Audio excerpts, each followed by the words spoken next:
Good morning, Year 5 and 6.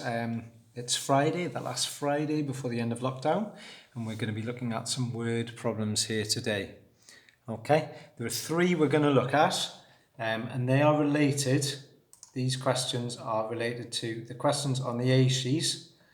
Okay, particularly question number 1 here, this one here, question number 2, and question number 4.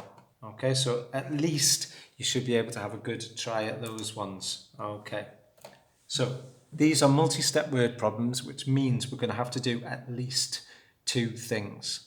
If you think of it as a SAT style question, it would have 2 marks.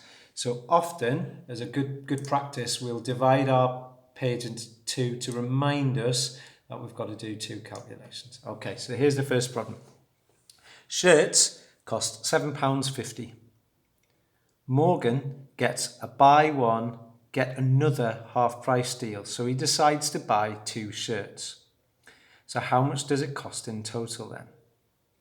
So we've got 2 shirts here. Sometimes, remember, it's a good idea if you're unsure, maybe to do some writing of the information. So it's £7.50. Okay, I won't be able to do a very good pound sign, but that'll have to do for today. So one shirt is going to cost £7.50. So let's think about the second shirt first of all. If he buys one, he gets the second one half price. So we have to find half of £7.50. Okay, so we're using decimals. And I know this week we've just been adding and subtracting, but today we might need to do the odd other kind of calculation. So we're going to divide £7.50 into 2. Okay. So, how many 2's go into 7? That's 3. Remainder 1. How many 2's go into 15? That, of course, is 7. Remainder 1. And how many 2's go into 10? That's 5. So, it would be tempting just to write down the answer as £3.75. But remember, we've got to do at least 2 calculations. So that is only there the cost of the second shirt. We've got to remember that the first shirt would have been full price at £7.50. So we need to do a second calculation. So we're going to add together the cost of the first shirt, which was £7.50. Remember our lazy decimal points that we've been using all week, getting those decimal points lined up. Okay, and then we're going to add on the cost of the second shirt to find out the total cost. So this, of course, is an add. Okay, so 0 add 5 is 5. 5 add 7 is 12, 2 there, 1 on the doorstep, 7 add 3 add 1 is 11. So then finally we write down as our answer, because we're going to have to put the pound sign in. Beautiful handwriting, don't you think? Okay, so the answer equals pound sign £11.25. Okay, so that question there was similar, not exactly the same, to this DVD question here. Okay, the next one's going to be similar to question A2, which is about coffees and teas. So let's have a look at that then. Okay, so Lucy buys 2 cups of tea and a coffee for £5. Okay, and a cup of tea costs 95p. How much is the coffee? Now, if we represented that as a bar model, obviously the 2 cups of tea are going to cost the same price, aren't they? So if we drew that as a bar model, you've got a cup of tea and a cup of tea and a coffee. We don't know what the value of that coffee is. And all together, that whole amount there is going to cost £5. Okay. But we know that a cup of tea costs 95p, 0.95, twice. Remember, it's a 2-step problem, so we're going to have to do one thing first. And then we're trying to find out what a cup of coffee is, but we can't do that straight away. We've got to follow this process of divide our page in half. Right, well, what we can do is we can find out what 2 cups of tea together cost. So that's going to be 0.95 added together to 0.95, and you might be able to do that mentally, which is fine, and it's a good mental skill when you're out and about shopping, but we are going to do it as a written method here. Okay, so 5 add 5 is 10, 9 add 9 is 18, plus the 1 is 19. So we know that it was £1.90 for both of the cups of tea, and we could write that on here. If we're drawing little diagrams to help us, that might be good.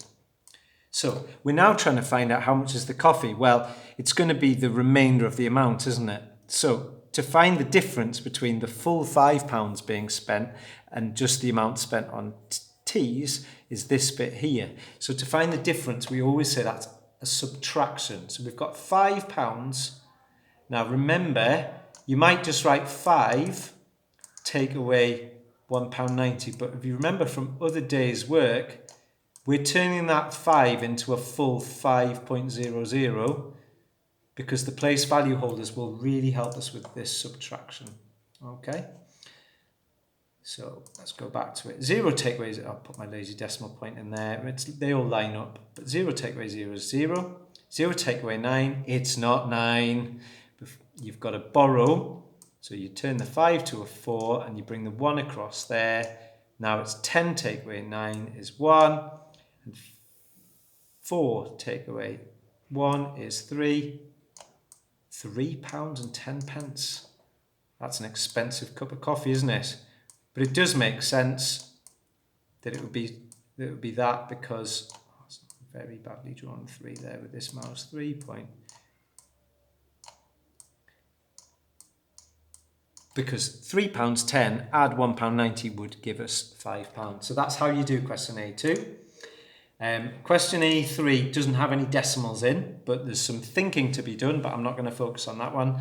So the next one is the one related to Flora and her milk. We're using Mrs. Henderson and her milk. So Mrs. Henderson has 1.6 litres of milk. Okay. She pours it equally into 2 jugs. And then 0.42 litres is then drunk from one of the jugs. How much is left in that jug? So there's a lot to think about here. If you wanted to draw a diagram, you're thinking, well, first of all, I'm going to take the milk and put it into 2 jugs. Beautifully drawn jugs there. You wouldn't want to drink out of that, would you? So that's sharing, isn't it? Because I'm sharing it equally. Dividing is always sharing.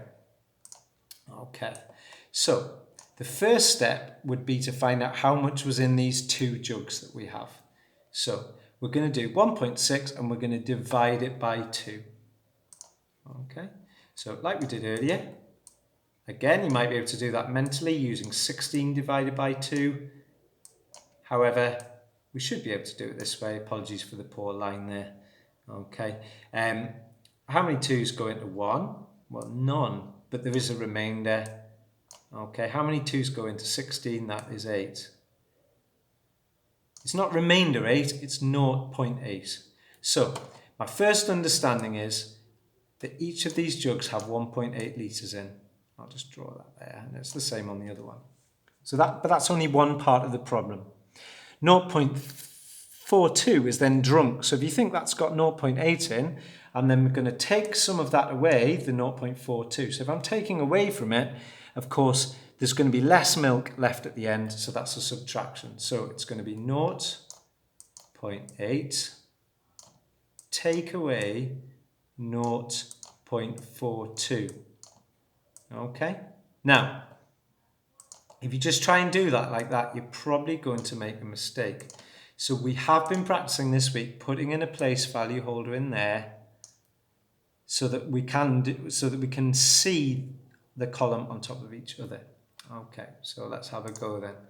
So 0 take away 2, you can't do that. So we're going to borrow from the 8, turn it to a 7. 10 take away 2 is 8. 7 take away 4 is 3. Nothing take away nothing is nothing. So we have an answer, and it's probably worth writing this out somewhere else because it's all getting a bit messy there, isn't it? The answer is going to be 0.38.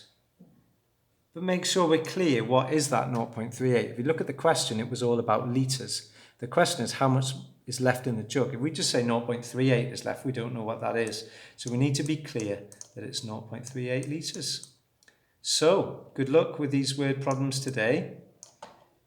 And we will see you all on Monday. Bye.